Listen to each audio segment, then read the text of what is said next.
It's the Locked On Flyers podcast for Wednesday, May 29th. Your daily dose of Flyers news, analysis, and high quality content. Just wondering, where do the Flyers fit in this changing Metro division? It's a good question.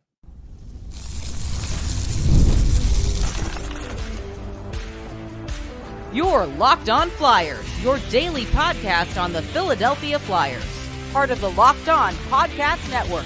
Your team every day. Hey there, and thanks for making Locked On Flyers your first listen every day. I am Rachel Donner. You can find me on Twitter at rmiriam. I'm here as always with Russ Cohen, who's on all your favorite social media apps at Sportsology.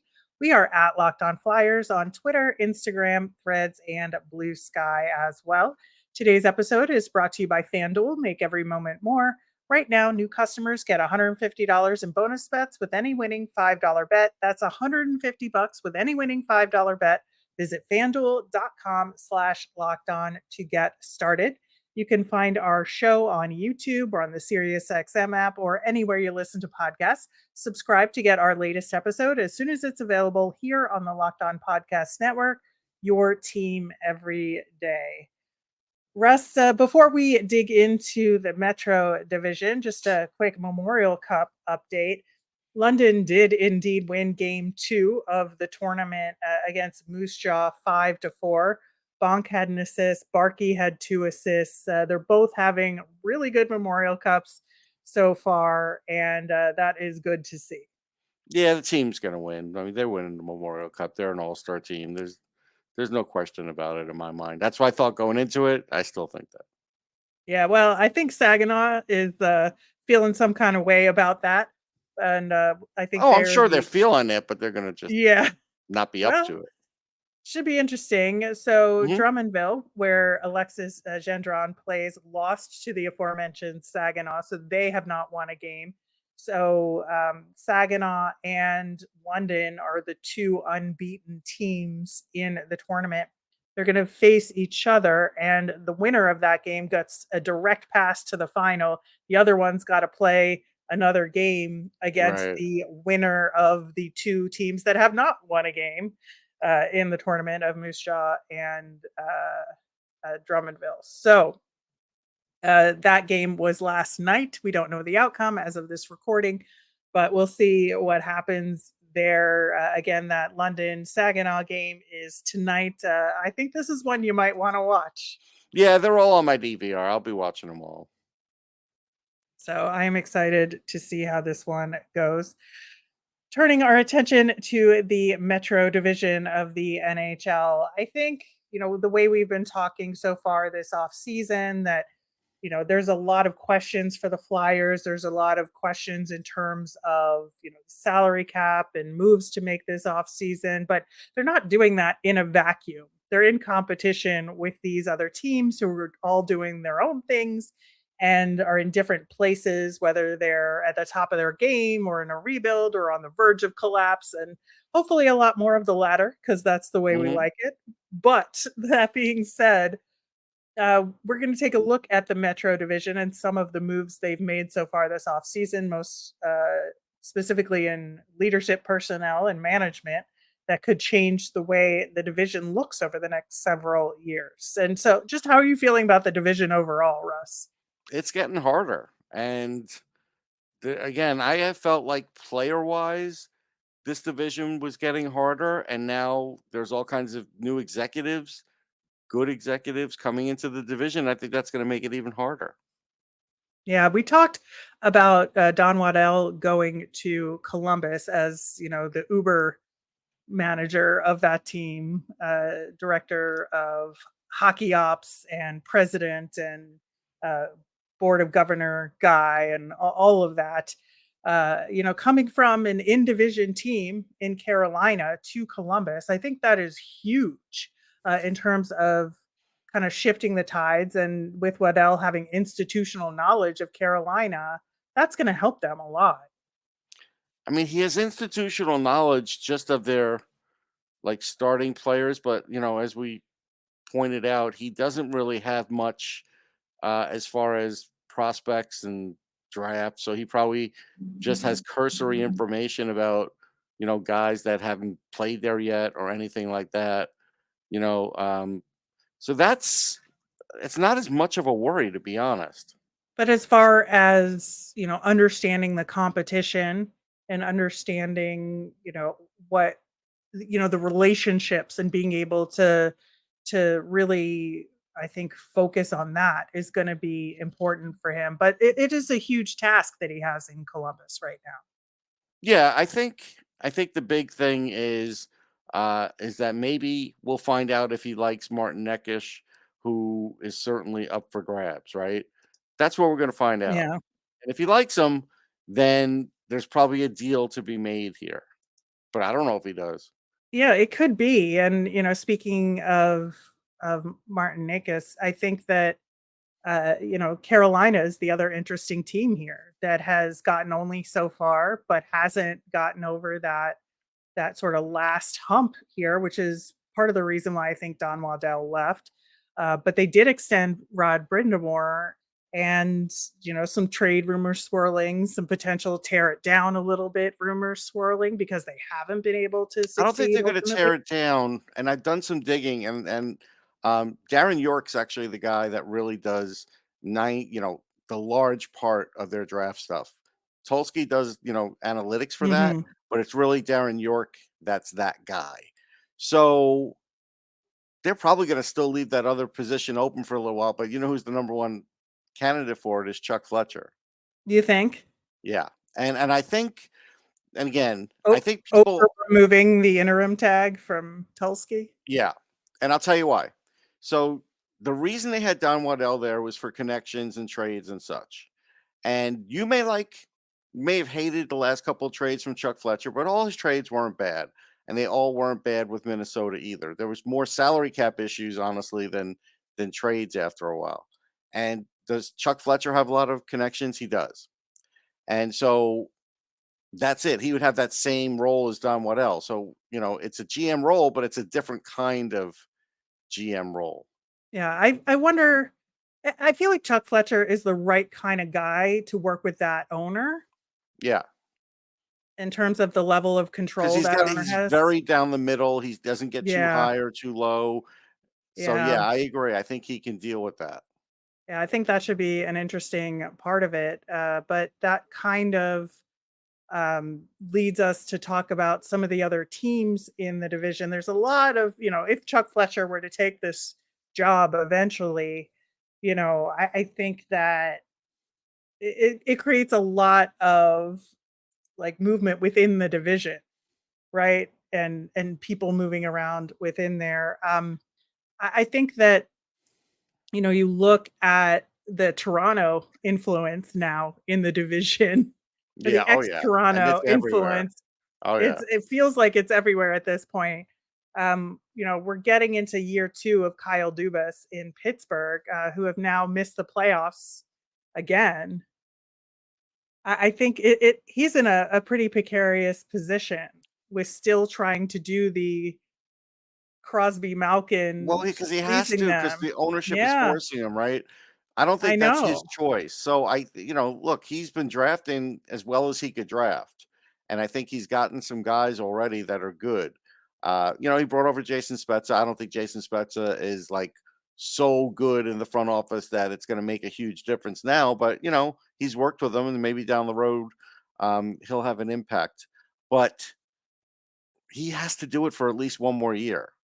Now, next year is where you might start seeing changes because if it doesn't work out and it's Crosby's last year and you got Sullivan maybe out after that, then that's when maybe there'll be some changes. Now, if they win or if they make the playoffs, then there'll be no changes, and you probably see a short-term contract for Crosby. I don't know if Crosby would ever leave.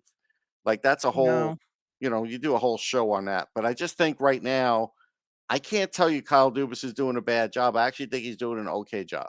Yeah, I think so. I think he's in a really difficult position, Yes. which is honestly why I was surprised he took the job in the first place, because I don't think it allows him to kind of be himself and do the kinds of things that he wants to do at the moment. I mean, maybe that is part of the challenge for him, is that, he's got a lot of parameters and how can he do his thing in that circumstance, but I think this is just a really difficult position for him to be in. And there are rumors that Yager might join their front office, No but way. I don't know. Yager is not a front officey type. He's the kind of guy that He's an should be. ambassador. Yes, he hangs out with the people. He has fun. Yeah. I don't think he's going to do that. It is indeed Crosby's last year contractually. So we'll see how that Mhm. works out. And the other thing is, we have to remember, after going through the pressure cooker in Toronto, he had a chance to go to a place like Pittsburgh, which is a nice city. He was talking about his kids and his wife being able to go to school and whatever, and not have everybody, get bothered by the fact that he was the Toronto Maple Leafs GM that didn't get the job done. And that is a big factor as to why he took the job too. I Yeah. get it. Yeah, I can see that. But the other team in the division is the New Jersey Devils that have You hired a don't former say. Leafs executive. We're going to get to them and the other teams of the division and where the Flyers all fit coming up next. It's winner take all time in the NBA and NHL, and FanDuel's giving you a shot to bring home a big win of your own. Right now, new customers get $150 in bonus bets with any winning $5 bet. That's $150 to bet on spreads, money lines, player props, and more. Keep going with the Celtics. Get the early line on them to win it all. Visit FanDuel.com/lockedon and make every playoff shot count. FanDuel, America's #1 sportsbook. On tomorrow's show, we are going to continue our draft prep and talk about Andrew Basha and Igor Chernyshov. So that should be a good one. We'll add it to our spreadsheet. Link to that in the show notes with all the prospects that we have talked about so far leading up to the NHL draft. In addition, we have our listener poll link in the show notes about the teams making a big splash at this year's draft. Very interested in what y'all think there as well. So, turning our attention to those New Jersey Devils hiring Sheldon Keefe, we talked about it a little bit, but really, what does it mean for this team given the results they had this past season and, for them as relative to the Flyers in making progress? Well, I mean, it's a big deal because he's a name, and when you come out of Toronto, such a big deal. They made him cupcakes, and I don't remember the Leafs ever making him cupcakes. But moving on from that, I did have somebody there from Sportsology. Matt Blittner was there, and so here's what he took away. Uh, there are going to be changes in how things are handled, so that's a little broad, but I guess at least he's going to do things his own way. There's a certain energy that's been lacking, no question about it. I think that started to wane once they went with the interim tag. I think that started to, trickle out, and then no more excuses. And I think that's a big thing. I do think because we kept hearing every year, well, it's the goaltending. Well, it's this. Well, we had a lot of injuries. They do have to stop with the excuses. They were a pretty talented roster anyhow. So I think this is a big deal in the sense that this won't be any more pressure than Toronto. It'll be less pressure. But it's good that he went through that Keefe went through that, because he kind of knows how to temper expectations now, and he's good with the media. And so all those things are going to give his guys a little extra rope to be able to be successful. So I do think he will deflect a lot. And I do think he has a lot of experience. He was good with the Marlies. He was somewhat good with the Leafs. I mean, better than other guys who never made it. Mhm. So, there's something there, and we'll see. Yeah, I think it should be interesting just because the Devils have not lived up to the expectations No. set for them for the past 2 seasons, I would say.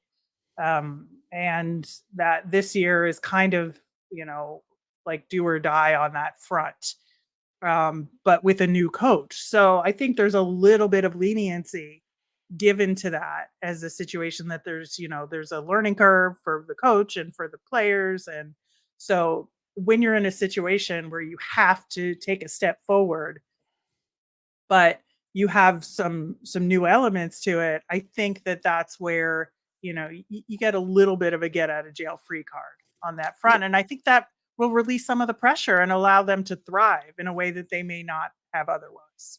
Yeah, I think it raises consumer confidence too in the fan base. You know what I mean? I think by the end of last season, they were pretty down. And I think now there's a reason to be pumped up again. Yeah, I think so too. Now, relative to the Flyers, I think the Flyers have been sort of a year behind the Devils in all Yeah, of at this, least but a year. at least a year in terms of like the normal course of a rebuild. But the Devils have also had tremendous lottery luck and have Oh, yeah. gotten some excellent prospects relative to the Flyers. Not that the Flyers picks haven't been good. It's just been at a different level because of the lottery luck that the Devils had for a little stretch there. And they tried to make their own luck. They went with Nemec over, other guys that were there. So Mhm. so far that looks like it's going to work out. So yeah, their big thing is they built a tremendous defense core to go along with guys like Bratton, Hughes, and whatever. And that's more than the Flyers have, but they don't have a goalie. They have Jake Allen, who is better than who has been there for the past few years, but they're probably going to still need somebody else to help out Jake Allen. Still, it's a better team than last year on paper, and getting Dougie Hamilton back will be massive for them. So they're still ahead of the Flyers. Not a ton, but they're ahead of them. Yeah, the team that I think confounds me the most in the division is the New York Islanders Oh because yeah, they're so streaky. It's really frustrating. I think if I was a fan of that team, I would be frustrated because they are. they do real Long they I have a do lot of friends who are yeah. Islander fans. They're frustrated. Trust me.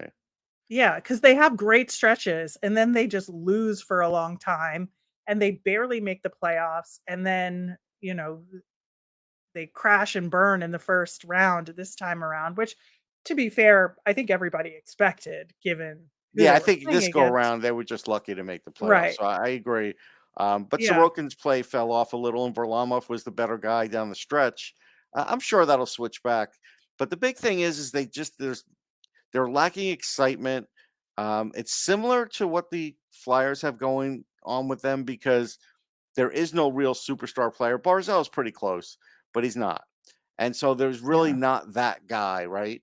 And they haven't been able to get that guy in free agency. No offense to Bo Horvat, really nice player, but he's not that. He's not at that next level of excitement. And so they don't have that. They play a pretty boring system. Their defense has eroded a bit over the years. Now, I think they did a good thing by getting an extra second round pick in this draft just by moving down. They did that ahead of time. I think that was smart. So, can I tell you what their game plan is? Absolutely not. No, I I have know. no It's idea. like I feel like they have something planned, but what is it? And in all likelihood, it's not going to be that interesting because it never Right, is. right. I mean, So, Patrick Waugh is interesting, but beyond that, nothing's yeah, interesting there. I guess. I guess. It's like interesting, which makes it just feels like this mystery that I Right, just it is a don't know. mystery. I don't know what this team is. I don't know what their plan is. I don't know like how this is going to come out in the wash. They're gonna, regardless, they're gonna win some games they shouldn't, and it's gonna be boring to watch them. And that's my Yeah, feelings this on isn't a the mystery like an Islanders. American mystery that has a lot of action on TV. This is more like a BBC No, mystery that if it's not it's a really good, slow burn. slow burn. Yeah, Absolutely. no. I know exactly what you mean. I think, the Rangers, obviously, they're still in it. They're very good. They're Yeah, going to continue to be good. So I don't know that we yeah. need to get into We that don't too need to much. talk about them. But the Washington Capitals, I think every year the question is this the year they're going to crash out, right? And they didn't this year completely. I mean, the Flyers helped. We're not going to get into all that again. Don't worry. But I will say this. If there's an emergence of like Miroshnichenko, let's say he really turns into like a tremendous secondary kind of star, there could be Mhm. an uptick with them because Ovechkin couldn't get any worse. He did finish out pretty strong. I know everybody's like, well, he'll get those 42 goals. He only has 2 years left. I mean, maybe. I mean, again, we got to see how his training is over the summer. We got to see, again, he's been healthy. Injuries could be on the horizon too. Like these are things that happen to older players. I bring up Wayne Gretzky in 1999 with the Rangers. He had a terrible neck the whole year. He scored Mhm. like 9 goals. He had like 60 something assists. He only had like 9 goals. You don't know if that's going to happen to Ovechkin at some point. So it is weird. They're doing Yeah. everything to kind of prop the team up around him and hope for the best. But, the one thing I will say is, they've added guys like Rasmus Sandin. They've added some young talent around that they've signed for the future to kind of make sure they don't completely fall apart either. Can I tell you what they are? No, I can't. Well, and then there's also like starting to be rumors that Ryan Leonard is going to come sooner rather than later. Right. So Based on Will Smith's they signing. Yeah. yeah, exactly. So I think that they do have some really good prospects in They their do. system that are poised to Might be a little really have early an for impact. Leonard, though. I feel it's a little early for Leonard. Well, maybe it doesn't matter is what you think as far I as know. if he comes or not. But I think that Well, I mean, he yeah, could start off in Hershey too. He could. yeah, yeah. So I do think that they have a pretty solid prospect base to draw from, and we see like Hershey is a very good team, so they develop them well. I think that the Capitals have the best chance of a faster turnaround than anybody else in the division. I would No, say. that's fair based on some of the other pieces. I think that's fair, but they're also a team that it also could take 2 or 3 years too. Yeah. So I guess the ending question is where do the Flyers fit in all of this, and is it even possible to make a prediction based on what we know now where they could end up at the end of next season? No, it's hard to make a prediction because what if Columbus got a lot better than we think they are? That would really turn things upside down. I know. But and we keep saying that about them. It's them I and the know. And, Devils. it- And and we it's keep probably saying not the that. year. Honestly, it's probably Yeah. not the year. But if all of a sudden things were to catch on fire there, and like it did for the Flyers, and they surprise everybody, that would really do something. If the Devils took another step, that would do something. If Pittsburgh kind of hung around, like it's there's a lot of levels for the Flyers to get through if they want to hope to make the playoffs again. But if they just want to be, a relevant 500 team, it's hard. This is a hard division. Yeah, I think the teams that are gonna be the teams that determine the Flyers level and status are gonna be the Capitals and the Devils. That is Yeah, my I could see that. current take on it. It could change because it's a long summer and things happen, but that is where I currently am right now. Well, we just brought up a lot of questions about the division. You have some questions about the Flyers and Michkov and so much more. We're going to get to those coming up next.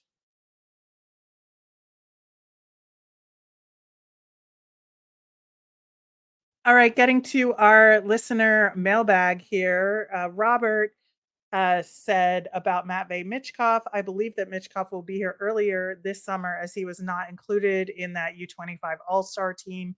He's interpreting that as that Michkov is not on the team, so he's getting prepared to come to the States. We'll know in July. We'll know after the draft when there's like rookie camp. You're a month and change away from regular camp.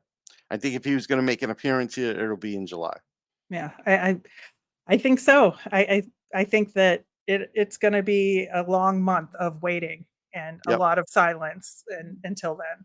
And we shall see. But I think that is an interesting interpretation of why he wasn't on that also. Yeah, I mean, it For could sure. be. Yeah. Adam sent us a comment about Emil Andrae, who we talked about briefly when we were looking at the prospect defenseman. And we kind of said that Emil Andrae might be the odd man out here, given the way the roster might look like. But Adam says, I watched Emil Andrae closely with the Phantoms in person and on TV. He has a lot to like. Good feel for the power play point. When he jumps in the slot, he can snipe. But I think no one realizes he's not too small. He's built well and can punish people. I feel like there's a lot of potential here. We're with you. We've talked about that. He's feisty and can handle himself in the corners. No issue there. I think his issue is with like body positioning and just learning to play a little better defense. And I think that's what this season's going to be about because I think now he'll be more comfortable on the smaller ice. Yeah, I think so. And I think it was the defense that kind of bit him, in terms of his short stint with the Flyers. And Yep. we could see that on the ice, that he just wasn't positioned well to defend, and so he needed to really take some time to learn that, and I think he can, and I think he'll get a call up at some point And in we this and we do upcoming have to season. add, just because we're talking about it, there was a report that says Adam Jennings gonna stay in North America, so it looks like the Flyers might be re-signing him, and if that's the case, that's good news, but it's not necessarily good news for Andre because depending on what Mm, they need when call-ups are yeah. there. Yep, I think that is a fair point. Our friends over at Locked On Senators have been doing a regular poll in terms of who their listeners think each team is taking in the draft. And the four choices they gave for the Flyers are Michael Brandsegg-Nygaard, Consta Hellenius, Beckett Seneke, who we profiled on the show, and Yep. Carter Yakimchuk, who we've talked about all these guys on the show, but Carter Yakimchuk. And which of these four do you think the Flyers would pick? Okay, I'll do it where who's actually gonna be there. How about that? So Yakinchuk will be there. I wouldn't pick him. Seneke, I don't believe will be there because he's shooting up like a rocket. But I don't think that's even a choice they'll have. Uh Hellenius, I'd drop dead if he's there. I would just fall over dead if he's actually there. I don't think he's there. Um, so I think it's Nygaard. I think he'd be an excellent pick. I really like him, as you know. I mean, there's a hmm lot of things that he brings to the table. He definitely would get to North America quicker than some other players. So, the path to the NHL is faster for him. It's just how high is his ceiling? Yeah, I think that is the question. We talked about him on the May 16th show as part of our overview of the draft eligible forwards in the first round. So you can listen to that show.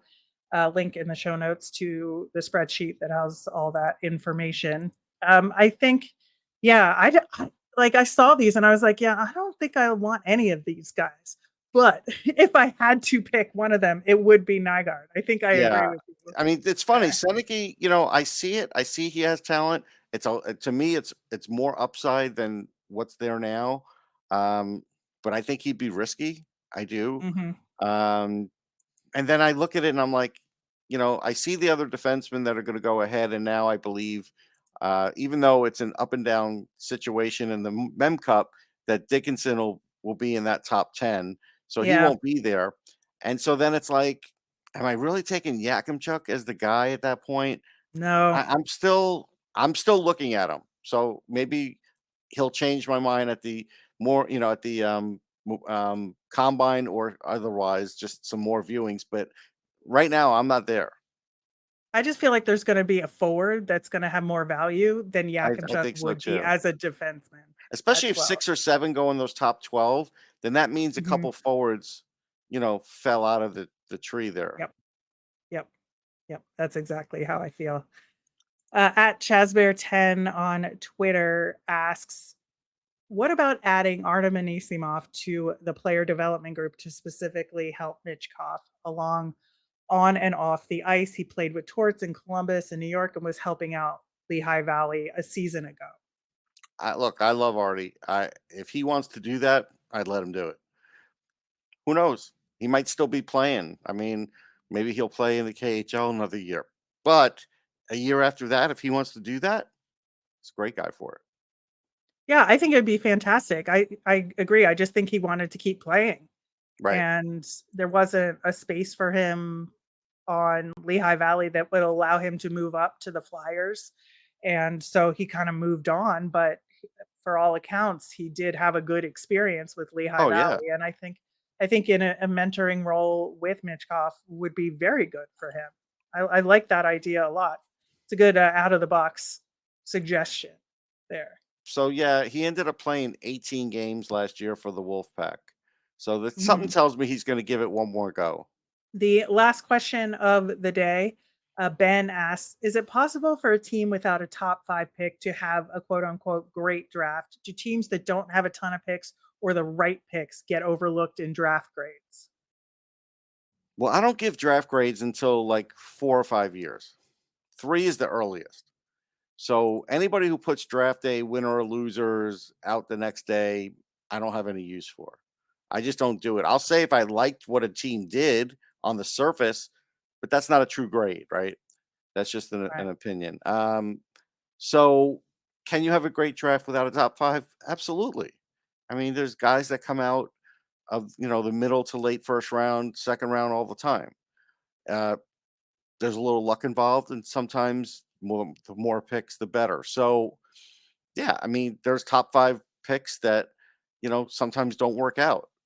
And if you have one that didn't work out, then that really affects, your draft. So I don't think it's a necessity. That's the long-winded Yeah. answer. Yeah, I agree with you. I think that, sometimes it does happen that these teams get overlooked in the grades, or they'll give them a B, because Because the top they'll 5 is great and the rest of the guys are like, they're okay, but that guy's so they're good. okay. Yeah. Yeah. Yeah, I Yeah. get it. That's the thing. It's like sometimes I think the grades get overinflated in the other direction because they have one good pick, but then the Right. rest of them are just whatever. So Right. I think it does go both ways, is really what I'm trying to get at there. But yeah, good questions, one and All of all. them. Keep them Yeah. coming for next week's show. You can do that by emailing us at lockedonflyers@gmail. You can send us a message on Twitter at lockedonflyers, or comment on our YouTube channel. We'll be back tomorrow to talk draft eligible prospects again. I am Rachel. I'm on Twitter at rmiriam. That's RMIRIAM. I'm Russ. I'm at Sportsology, SPORTSOLOGY. Locked On has launched the first ever national sports 24/7 streaming channel on YouTube that's also available on Amazon Fire TV in the free Fire TV channels app. Locked On Sports Today is here for you 24/7, covering top sports stories of the day with local experts of Locked On, plus national shows covering every league. Find Locked On Sports Today now available on the free Fire TV channels app. Have a great day, everyone.